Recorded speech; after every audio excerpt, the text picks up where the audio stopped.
So yeah, if you guys want to go ahead, unmute yourself, or if you want to share your chart and ask away, whatever you guys want to go through here. I know today's PA was a little bit questionable in every direction. I got a lot of DMs from a lot of people today. Today was a bit tough, very tough. Like the way I viewed Euro is on the 15 minute. This is a weak. This is a strong high because we did this. But if you zoom out and you go look at the 4 hour, well, we actually failed to close below that low. We wicked below it. So this to me, I was starting to wonder if this is maybe becoming weak. So I started creating a higher time frame buy scenario. And then my sell scenario was based on the 15 minute, and I was looking at this low being weak, which still hasn't gone. But I don't know. All in all, wasn't that amazing of a day. It was hard to read. I believe even GU didn't really give me an entry. I was looking for entries in this zone. Never happened. But that was kind of what I was looking at the market today. You guys have any questions or anything you want to go through? Or does anybody want to share a screen? I'll share my screen in a second. Somebody asked this question in the questions chat, and I thought this was a good question. But in between that 15-minute high and low, where we had the strong high and what looked like to appear to be probably be a weak low, how do you play? I guess how did you play your potential POIs in that area? So honestly, with something like this, there's a lot of bad things about today. We're in the middle of this range. If this was the high, this was the low. The only thing I could think of is look for a reason to buy and look for a reason to sell. My reason to buy was the 4 hour. This was high. This was weak, and we're still bullish. My reasons to sell was to me, this was weak and this is weak. This is actually why I originally started selling today. Was I looked at this and I was like, well, we didn't actually run this high. I was like, this is probably some form of inducement. So once we went above that, I tried selling. Didn't work out for me. It did work out for some guys that tried after me. Honestly, about a while back, I was on a Zoom call with a bunch of guys, and we were talking about areas like this. And the consensus was from everybody. And there's probably a Zoom of like 10 of us that all trade similar concepts from WWA and NGAT and everybody. And the consensus was find a reason to run the high, find a reason to run the low, and obviously be realistic. Pay yourself if you run one of these, or pay yourself if you run one of these. And the consensus I got from everybody was nobody actually knew. You have to find a reason to buy and sell. With that being said, there's also the no touch zone, which is this whole middle zone I would have stayed out of. That was probably one of the reasons why my buy failed today. That went 5R in profit. And I tried to force the trade, and I actually took a buy in here. It was in decent profit, but I let it all break even, which is kind of silly on my part. But at the end of the day, I should have been looking for sells from here and buys from this region because this is the top of the range. This is the bottom, and we're not guaranteed to leave the range, right? So as far as how to play today, my straight out question to you is have a bias for either, because there was a bias for either. Hopefully I didn't confuse you more than you were. No, it's actually very, very clear. I mean, it makes sense. I tried to do the same. I think I took the most part I'll share my screen just a second. I'm just pulling back up home. But I took the most part that we at least had a drop. The previous M15 trim had been upwards. We had the huge drop, so it could still be a buy. It also could be the beginning of our change of direction on M15 to go for a sell. And I looked at H4 and said the same thing, like, well, we didn't body close down, so it's still going up. So it could be a mixture of everything. It could be H force begin to show us signs of weakness. It was just whatever at that point. Yeah, and I don't know, like right now we're bullish on 4 hour, but we never ran this high, and even when this high formed on the daily, we failed to close, right? So like honestly, I still have reasons to go either direction. Overall, my higher time, like we're bearish on the weekly and the daily. And unless this high goes with a candle body close, like you're still bearish. Daily and weekly trumps 4 hour, even though it's confirmed bullish. But with that being said, if we start breaking supplies and the market does something like this and demands are being respected, you could probably start insinuating that maybe this is a weak 4 hour high because it never closed below and that maybe that it will get run. So until we see what the market chooses to do here, I honestly have no idea. There was actually a decent GU sell. It was a little bit dirty, or a GU buy. It was a little bit dirty. I missed it in the moment. I literally seen it 2-3 minutes after it happened. But we had this high here, and we had this low here, and we did wick below, wick above. You had inducement, and this was our sweep of the lows, sweep of the highs. Your entry would have been here. Now I went back and looked at this. It only wicked into that by 0.2. And if it only wicked into that by 0.2, I don't know if we would have actually got in that because GU spreads usually 0.3, 0.4, 0.5. So this was the clean GU trade that I seen. But like I said, even if you took the whole candle, I think you would have been not tapped in by spread. Because in all honesty, I probably wouldn't have front run that. That's quite a bit of area to cover. So that was the other trade I seen. I didn't get in it, but that to me was a clean trade, and I would have had no problems at the bare minimum. I would have looked to run this high at a bare minimum because this high, as of right now, is still sort of weak. Like, yeah, we went below that, but there's a lot of inducement here. Like, there was cause to go up. I definitely to use a little bit different scenario. Everything's bearish. Weekly, 4 hour, 15 minutes unconfirmed. It was a lot harder to want to buy GU today, whereas Euro with 4 hour being bullish and my little theory of the 4 hour high possibly being weak, it was easier to want to buy Euro than it was GU. But that was honestly the only other trade I seen that I would have got involved in. But like I said, with GU spread, or not even that, it was over here. This was the area. But yeah, you would have got in there. And like I said, with GU spread, I doubt you would have been tapped in. Can you enable screen sharing? Yeah. 2 seconds here. Let's see. Let me share. So what I'm going to do is I'm going to stop my share. And if I stop my share, you should be able to share. Let's see if it works. Oh, perfect.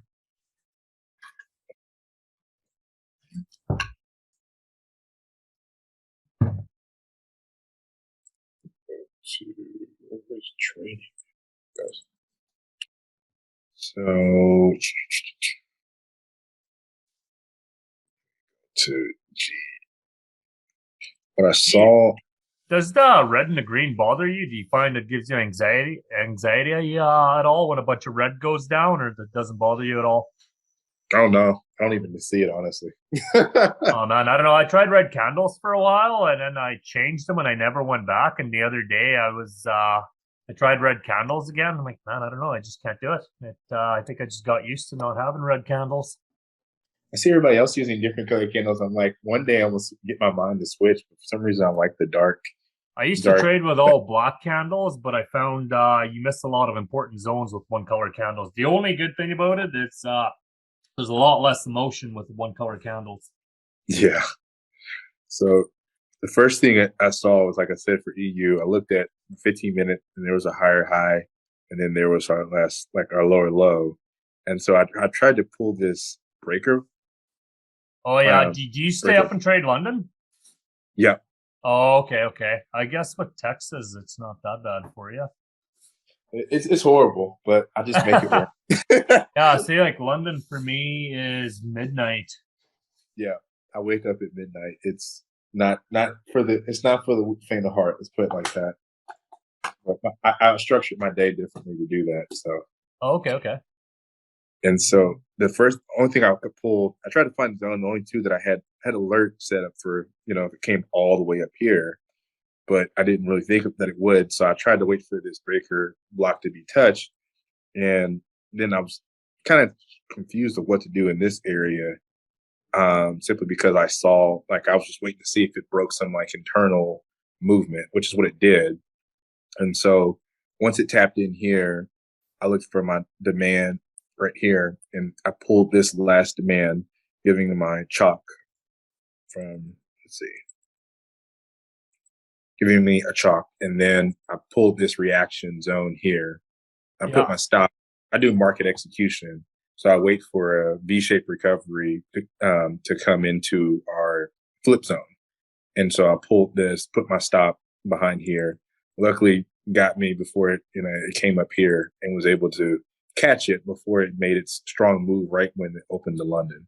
And so I was able to snap a 1-4 on that. But then the rest of the day, I was totally confused. And so well, it spent a lot of time in that middle of the range too, where you're like, I don't want to buy, I don't want to sell. And even right now, like I don't know what happened to my annotations thing. It disappeared. Hold on 2 seconds. Does anybody know where the annotations toolbar goes? Because I had it and it's gone. No idea.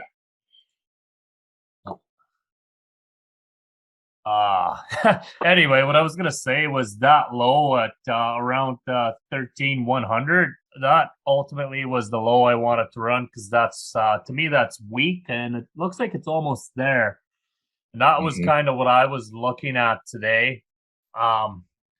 And I don't know, man. After my 2 sells failed, I switched my bias, and I was just like, well, maybe we're gonna run that 4-hour high. And like I said, it was a little too high in the leg. I ended up breaking even on it, but I don't know. I think I could have had a little better market outlook today, or in all honesty, a guy could have even stayed out, because with the price action we got, there's definitely nothing phenomenal today. No, not at all. Tomorrow we have Powell doesn't talk, and tomorrow we might have a cleaner day as far as no news. So I'm kind of hoping tomorrow is a good day for everybody. I know this has kind of been a news-filled week, and then we have NFP on Friday. So with a little bit of luck, everybody makes some money tomorrow in case there's no trades on Friday. Yeah. Yeah, the only thing I saw, and this was all in hindsight after this, was I pulled just simply this, large wick that came up and said, okay, at least this broke some type of substructure. It's not, I'm playing with inside the range. So here would be our place for 2 sales. And so I remember seeing this, but I didn't want to take it. So I just took it on like a demo account just to see. Let's see. And so I saw this as well too, where it came into here, and do you look at all those dots while you trade, or is that on a different screen? I saw a different screen. Oh, okay. I was gonna say, that's a lot of dots. Yeah, I had somebody build an indicator based upon the way that I look at market structure, so that I don't have to think about it. Oh, and nice. It does everything. It does also. I can really wake up and I'll know where I'm in from a market structure standpoint, and follows all of my rules. Does it work with higher time frame? Yeah, it works on any time frame. Oh, that's all right. What are you willing to share that? Yeah, I would totally throw that on. I don't know if I'd use it on anything below 4 hour. The 1 minute's definitely intense, but seems to map structure the correct way. Yeah, so I just took all my rules, had them built it into rules, and had them developed it for TradingView and for MetaTrader, both. So no matter where I'm at, I can always have it market structure. So I look at it for M15 and the 4 hour, and that's where I kind of watch. That way I can wake up every day and say, okay, I know, and it gives me alerts when market structure is broken or new structure is created. That's the other part I like. So I don't have. That is awesome, because I've seen a bunch of different market structure indicators, and I've yet to see one I like, but yours definitely maps the way I map. Yeah, I had it. That was the benefit of having it custom developed because I couldn't find one either that would follow the rules exactly how I wanted to. So, question for you on the MT4 thing. You can only usually run one EA per screen. So if you're running Magic Keys, you wouldn't run this indicator on MT4 at the same time, right? Oh no, you could run indicator and Magic Keys at the same time. On a different screen, or can you have one Euro USD screen with two EAs? Yeah, well, it's an indicator, so it won't run. It's not running as an EA, Oh, so you can have, okay, I got you. Okay. yeah. So that makes it easy. So that way, I have it run as an indicator, and then I have like my EA that runs for like trade management at the same time on the same screen. So that way, I don't have to have like two different screens. Right. That is awesome. Wow. And could you customize like all the colors and stuff, obviously? Mm-hmm. Yeah, you can customize colors and text. Right on. You only trade Euro today, Brian? I trade Euro and GBP USD and gold. Yeah, that's the same thing I trade. I gave gold a break right now. I went back and looked at the last few weeks. I'm like, honestly, I make the least stars on gold out of anything. So I'm just gonna look at the two for now. Gold and GBP USD were my shining stars today because I find Euro, I always get trapped in like it consolidating. Like this was the very first trade I took in the morning where I took the same breaker block and then said, okay, we're going from this high to this low. It tapped into this breaker block. This one was a clean entry. I took the trade and unfortunately I fell kind of asleep and I woke up and hit my take profit. So it was a good. No, that's not a bad thing to wake up. Are your Magic Keys set to auto break even for you and stuff, or you do it manually? Auto break even. So, okay. No, I just manually do it. I know there's a auto break even button after it goes so many pips, but it's never a pip count for me. I wait for it to break a supply or demand on the 1 minute, and then I break even.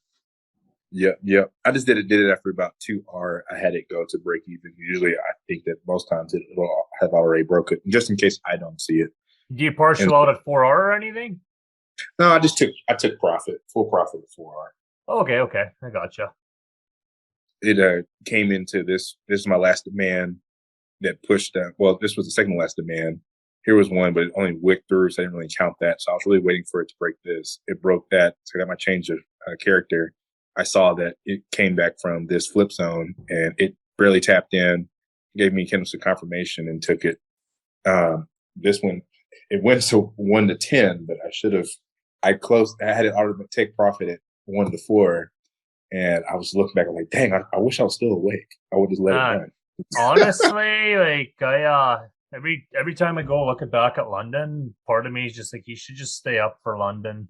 But it's just like the Pacific time zone makes it tough. Like it's even not that good for New York because like I wake up at 4 in the morning, and then usually 4 to 8, whereas London's like 11 till 2 in the morning, and then you have that lull in between. So if I do that, I'm on night shift, and then you're sleeping all day. So it's just like it's not the ideal time zone to do London.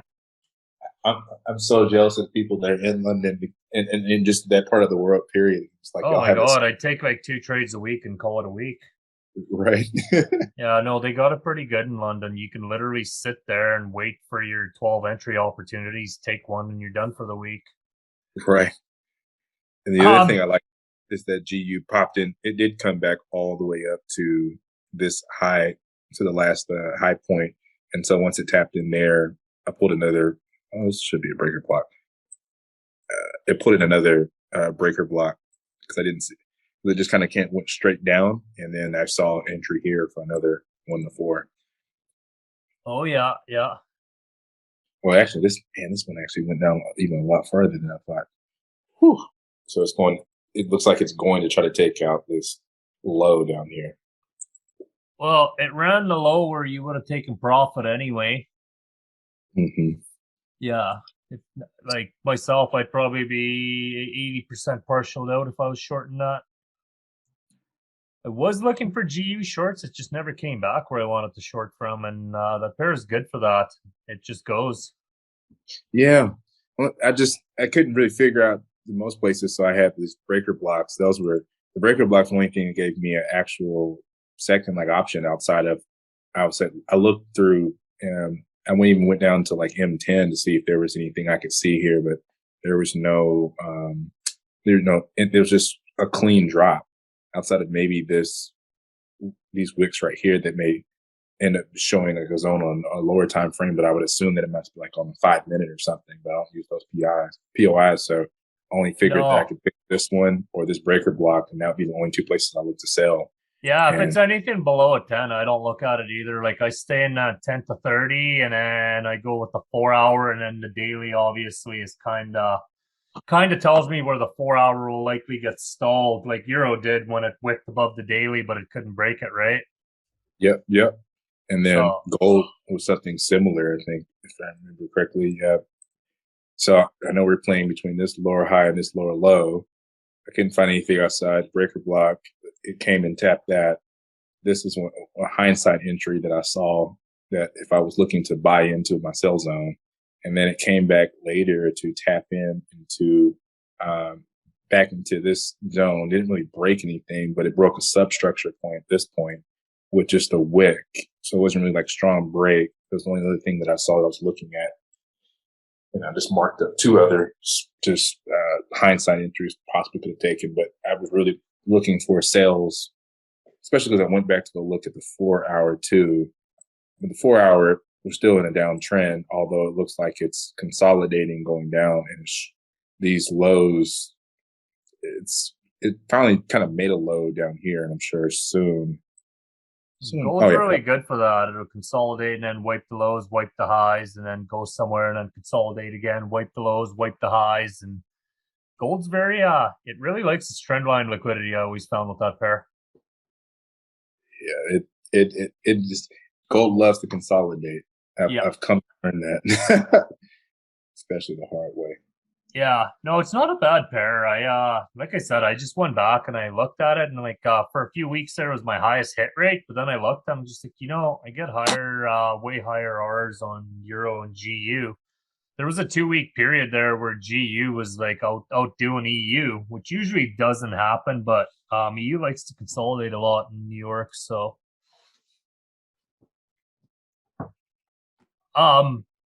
if you're done, Brian, let's see if anybody else got a chart they want to share or anything they want to ask about. If any of you guys do, say something or just share. Fire something to the chat, whatever. Surely someone must have something to go through here. Quiet bunch today. All right, well, what we can do is just actually look at the higher time frame of things. I just wanted to say hi to the group listening from work. Okay. Hey, man. So, let's see. Perfect. So we'll just go to one chart here. Whoops. So yeah, like back to my outlook on Euro. This is what we were talking about on Sundays. We had a couple of zones here. I think this was actually a daily zone. Yeah, so we had a daily wick here. We also have a zone here I was interested in.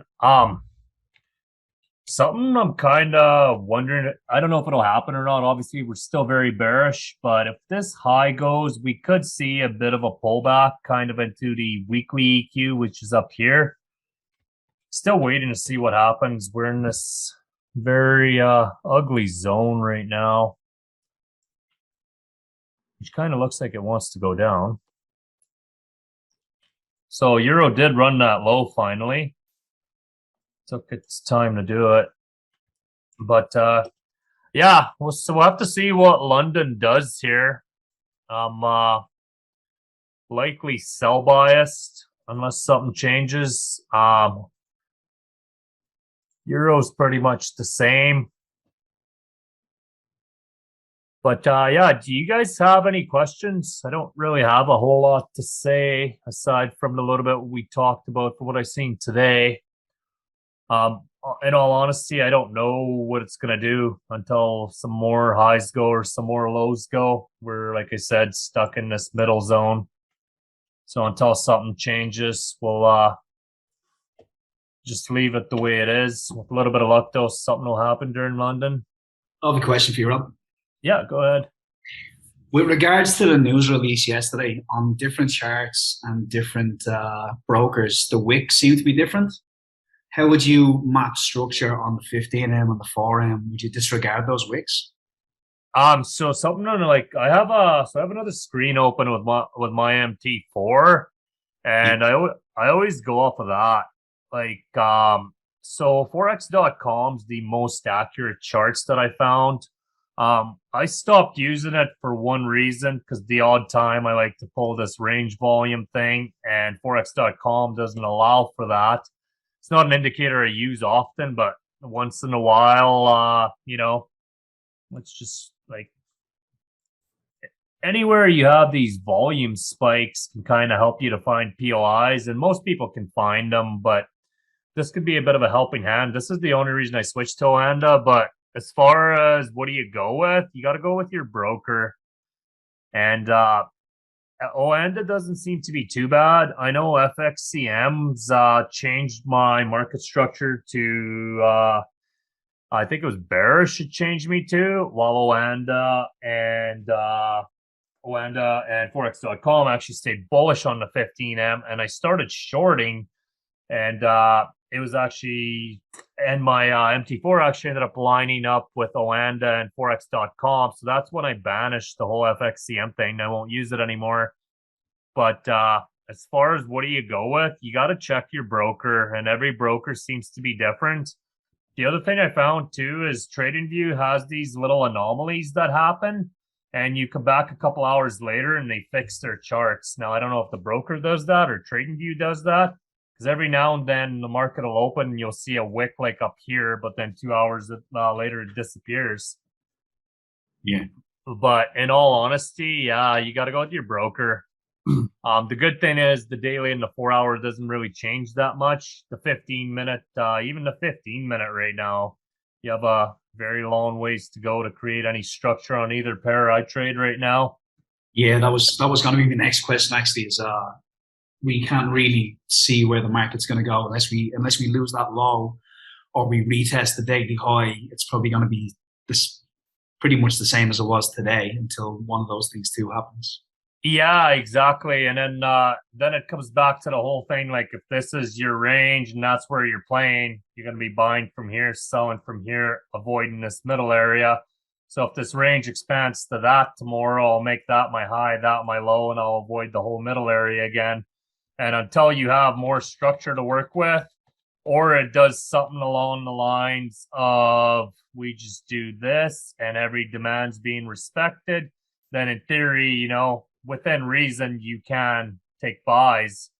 And at that point, I'll start insinuating that this 4 hour high is weak, which it is, because we never did get a candle body close with that on the 4 hour. And this is where it gets a little bit weird, because on the 15-minute, this is a strong high. On the 4 hour, it is a very weak high. It never closed below that low, right?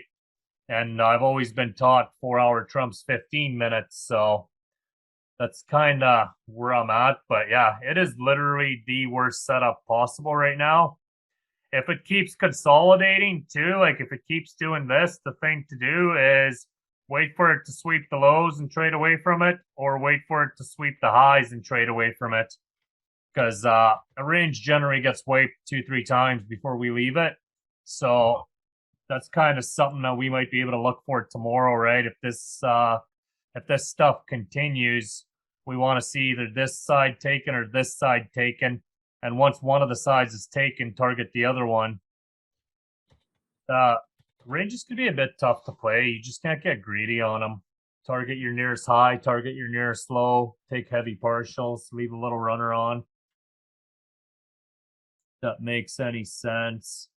Yeah. What is meant when you say sell to buy wicks or buy to sell? Okay, yeah, we can totally go through that. So to give you a really good example, there was actually a euro trade on this. I didn't take it, but it did run. I actually uploaded that POI selection video too, Bruce. Check it out later. and I talk about sell to buy wicks a little bit. So if this was our supply at the time, this was a demand right here, these sell to buy wicks. And technically what it is on a lower time frame, this is a demand zone. So if we just look at this, what took out this reaction point, what caused this supply to fail? So I always teach that 3 out of 5 times it's what took out the reaction point. The other 2 out of 5, that's the area. So we always have 2 zones to trade off of. Now, if we just look this zone right here, let's go over to the 1 minute. This was actually a trade that was valid from Euro today. Middle of the range, yes, not the greatest area, but these are your sell to buy wicks here. So it's likely a 10-minute POI or something, but you had a reaction point here. Something in here caused it to fail. You came tap back into it. So this was your high, your supply. So you basically swept the lows, swept the highs, and you look for an entry off these wicks here. And if you're smart, you'll probably cover this low wick. But that's kind of how I use sell to buy wicks. And in that video, when you check it out, Bruce, I do give a few examples of sell to buy wicks. And one of the things that always helps with POI selection is this little guy right here called inducement. If that's there, that definitely helps because that's just fuel for the other direction. And as soon as something like this happens, this is a clean chalk. Wish I took that, but I didn't. Yeah, today you really had to pay attention to catch this. And it was just like the same as the GU trade I was showing the class earlier. I seen it after the fact, and I must have been sitting on the Euro chart during the time that it happened, but that to me was a clean buy scenario for Euro, and that is your sell to buy wicks. As you can see, we tapped right back into what caused this reaction point to go and what caused this flip zone to go. And if you came below that, then the next place would have obviously been your extreme, which is somewhere in here. But you got your trade opportunity there. And that's ultimately all a sell to buy wick is. It's just, it'll be something on a lower time frame. So if you see sell to buy wicks on a 4 hour, it's likely a 2 hour or 1 hour supply. You see sell to buy wicks on a half hour or 1 hour, it's likely a 15-minute or a 10-minute. Myself, I cycle between 10-minute and 30-minute for POIs, and I call that 15-minute POIs. A lot of times I need to see a 10-minute or a 30-minute because the 15-minute isn't always clear, but that's ultimately what sell to buy wicks are. They do hold a lot of times. The other thing you're going to find with sell to buy wicks, it'll do something like this, and then it'll go up. And then it'll use that zone for inducement, and that's the true move. So it's kind of like a breaker. Anytime you have a zone here and a zone here, if you react off this zone, it's usually future inducement for the real move. But if you can take a trade-off and break even and, you know, at least run the nearest high, there was likely at least a 3 or 4 R in there, 5 R, something that's far enough away you got to break an even. Preferably at least a 5R for me to take it. This pen really loves me. Wow. You guys tell I'm computer illiterate? All right, perfect. Does anybody else have any questions? Feel free to unmute yourself or share a chart or whatever, guys. I'm here till 1 o'clock. We can go over whatever.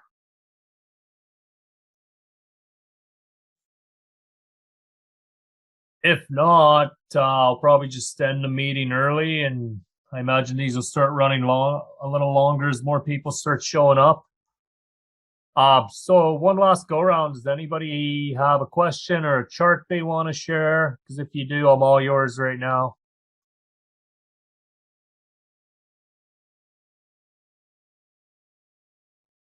Quiet bunch. No, bro, clear.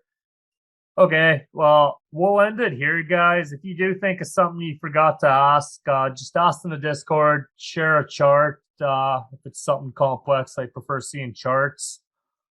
And yeah, we'll end this here. I'll throw it up on Teachables, and I'll see you guys on Sunday. I'll get that link up too for Sunday's backtesting session. And we'll do another one of these next Wednesday. Perfect, guys. Have a good rest of your days. And yeah, check out the new POI selection video I threw up there. And this one will be up there later for the guys that didn't make it. Have a good day, guys.